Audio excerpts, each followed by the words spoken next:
Self discipline, அதாவது தமிழில் சொல்லுவாங்க சுய கட்டுப்பாடு, தன்னொழுக்கம், தன்னடக்கம் அப்படின்னு சொல்லுவாங்க. நம்ம கோலு சக்ஸஸ்ஃபுல்லாக ஆகணும்னா 90% வந்து இந்த செல்ஃப் டிசிப்ளின் இருக்கணுங்க. புரியுதுங்களா? ஸோ வீடியோக்குள்ளே போகலாம். ஒரு கிராமங்க.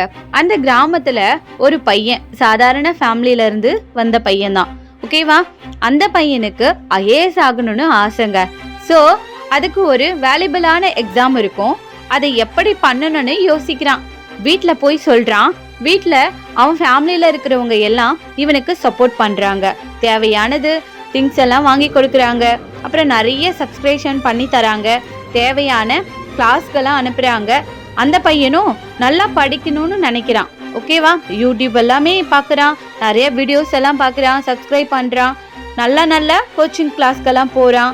நிறைய சென்டரில் ஜாயின் பண்ணுறான். நிறைய விஷயங்களை கற்றுக்க ஆசைப்படுறான். ஓகேவா? ஸ்டடி டைம் டேபிளெல்லாம் போடுறான். ரீட் பண்ண தொடங்கிட்டான். ஒரு நாளைக்கு கொஞ்ச நேரம் மட்டும்தான் தூங்குறான். மற்ற நேரம் எல்லாம் படிக்கிறான். அவன் ஃபேமிலியும் அவனை தொந்தரவு பண்ணுறதில்ல. எல்லாமே நல்லா தான் போயிட்டு இருந்துச்சு. ஆனால் ஒரே ஒரு ப்ராப்ளங்க. என்னன்னா, இவன் ஒரு மாதம்தான் இதெல்லாம் பண்ணான். அதுக்கப்புறம் இவனால் பண்ண முடியல. பிகாஸ் அந்த மோட்டிவேட் போயிடுச்சு. அவனால் படிக்க முடியல. பழைய மாதிரி இன்ட்ரெஸ்டாக இருக்க முடியல. போரிங்காக ஃபீல் பண்ணுறான். திரும்ப ரீட் பண்ண மனசு வர மாட்டேங்குது. காரணம், இவங்கிட்ட எல்லா சப்போர்ட்டும் இருக்குதுங்க. ஆனால் செல்ஃப் டிசிப்ளின் இல்லை. புரியுதுங்களா? ஸோ நான் ஒன்று சொல்கிறேன் பாருங்க, நல்லா மைண்டில் வச்சுக்கோங்க. என்னன்னா, நம்ம சாதிக்கணும்னா 10% தாங்க மோட்டிவேஷன். மீதி இருக்கிற 90% செல்ஃப் டிசிப்ளின். இந்த கதையை நான் ஏன் உங்களுக்கு சொல்கிறேன்னா, இந்த வீடியோ பார்த்துக்கிட்டு இருக்கிறீங்கன்னா நீங்களும் இதே மாதிரி ஒரு நாள் இந்த கிளாஸ்க்கு வரும்போது, அதற்கான சப்ஜெக்டை தேர்ந்தெடுக்கும் போது, டிபார்ட்மெண்ட்டில் ஜாயின் பண்ணும்போது, இந்த எக்ஸாம்காக ப்ரிப்ரேஷன் ஸ்டார்ட் பண்ணும்போது, இந்த இன்டர்வியூக்காக ப்ரிப்ரேஷன் ஆரம்பிக்கும் போது இதே மோட்டிவேட் இருந்திருக்கும். ஆனால் இன்னைக்கு இப்போ இது இருக்குதா? இந்த நிலைமையில இருக்கீங்களா? நினச்சி பாருங்களேன். ஏன் உங்களால் இருக்க முடியல? ஏன்னா செல்ஃப் டிசிப்ளின் இல்லை. அந்த செல்ஃப் டிசிப்ளின் உங்கள் வாழ்க்கையில் வேணும். நம்ம எல்லாருக்கும் இது தெரியும். ஃபுட்பாலில் ஒன் ஆஃப் த சிறந்தவர் ரொனால்டு. இவரை தெரியாமல் யாராலும் இருக்க முடியாது. இவரோட பர்ஃபார்மன்ஸ் என்பது அந்த 90 மினிட் மேட்ச் டிசைட் இல்லைங்க.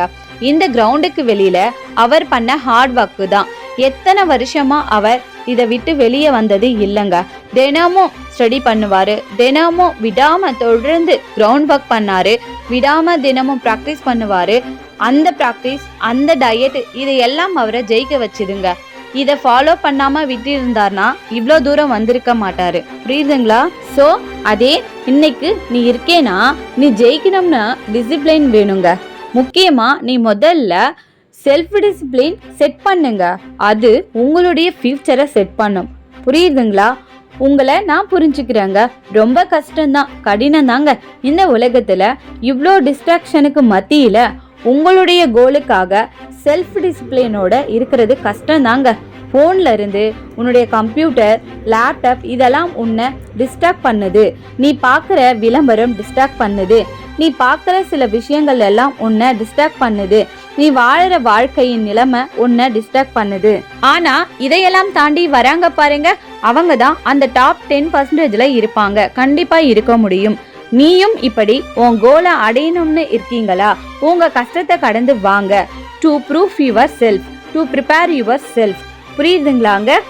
நீ உன்னை ப்ரிப்பேர் பண்ணணும். டெய்லி தயார் பண்ணணும். போரிங்கான டாஸ்க்கு பண்ணுறீங்களா?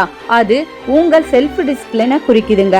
இந்த நிமிஷம் இந்த சப்ஜெக்ட் எனக்கு பிடிக்கலனாலும் நான் செய்வேன் அப்படின்னு உங்கள் மைண்டில் ஃபிக்ஸ் பண்ணிட்டு படிங்க.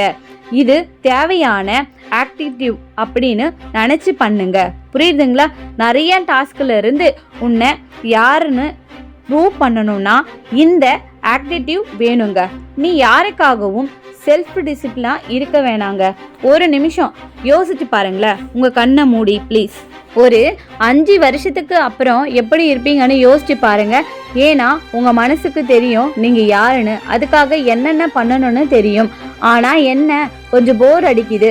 உங்கள் மனசுக்குள்ள பண்ண முடியுமா, முடியாதா, ஏன் பண்ண முடியாது, எப்படின்னு யோசிக்கிறத விட்டுட்டு அதை ஸ்டார்ட் பண்ணுங்க.